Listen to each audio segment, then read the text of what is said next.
Middle east में शुरू हुआ ये संघर्ष अब एक व्यापक सैन्य टकराव का रूप ले चुका है।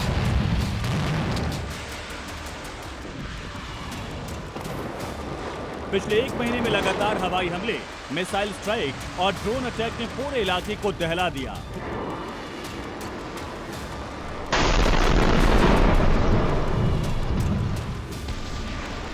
इजराइल अमेरिका ने ईरान से जुड़े ठिकानों को निशाना बनाया।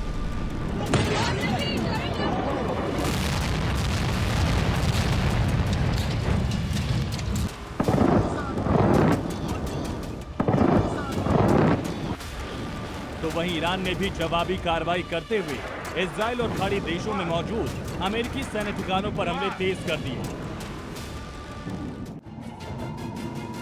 इन 30 दिनों में हजारों हवाई मिशन उड़ाए गए, सैकड़ों सैन्य ठिकाने तबाह हुए और समंदर से लेकर आसमान तक हर मोर्चे पर टकराव जारी है।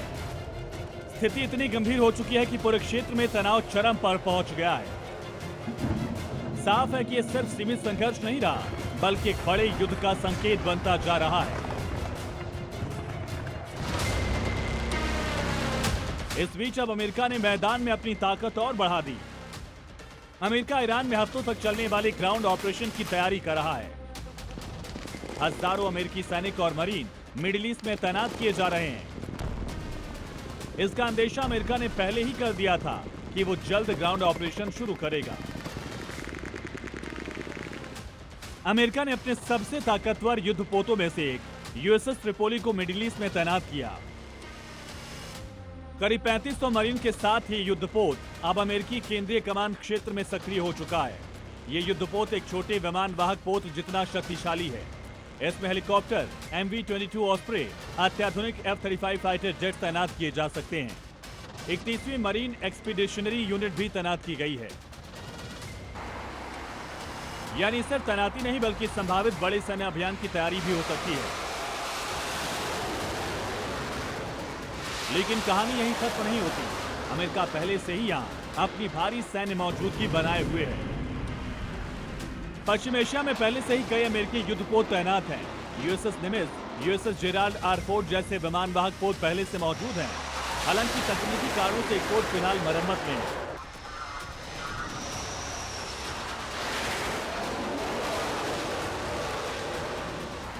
इसके अलावा यूएसएस जॉर्ज H.W. बुश भी इस क्षेत्र की ओर बढ़ रहा है। अगर ये भी तैनात हो जाता है तो क्षेत्र में अमेरिकी विमान वाहक पोतों की संख्या 3 हो जाएगी। यानी समुद्र में अमेरिका की ताकत कई गुना बढ़ने वाली है।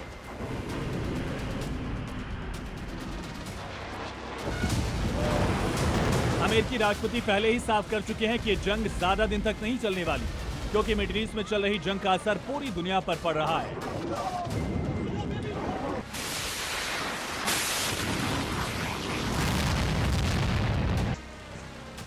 एक तरफ ईरान के खिलाफ ग्राउंड ऑपरेशन की तैयारी शुरू हो गई, वहीं अमेरिका ने ईरान पर हमले तेज कर दिए।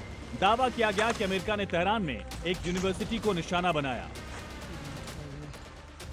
तेहरान की यूनिवर्सिटी पर हमले के बाद IRGC ने इसका बदला लेने की धमकी दी। ईरानी सेना ने अमेरिका को चेतावनी दी कि अगर उसने इस हमले की निंदा नहीं की तो अमेरिका और इजरायली विश्वविद्यालय भी निशाने पर होंगे। इसी बीच अमेरिका के ईरान में ग्राउंड ऑपरेशन को लेकर रूस का भी बयान सामने आया। रूस ने ग्राउंड ऑपरेशन पर चिंता जताई। अमेरिका ईरान में थल सेना तैनात करने पर विचार कर रहा है। इसके जवाब में ईरान ने चेतावनी जारी की और आज एक और वीडियो जारी किया। यानी ईरान भी पीछे हटने को तैयार नहीं है। यही नहीं, ईरान ने कहा कि नरक में आपका स्वागत है। धमकी दी कि जो अमेरिकी सैनिक ईरानी धरती पर कदम रखेंगे वो ताबूत में ही लौटेंगे। यानी दोनों देशों के बीच तनाव बढ़ता जा रहा है। अब सवाल ये कि अमेरिका सिर्फ ताकत दिखा रहा है या फिर जमीन पर उतरकर बड़ा ऑपरेशन करने की तैयारी में है। ब्यूरो रिपोर्ट, ज़ी मीडिया।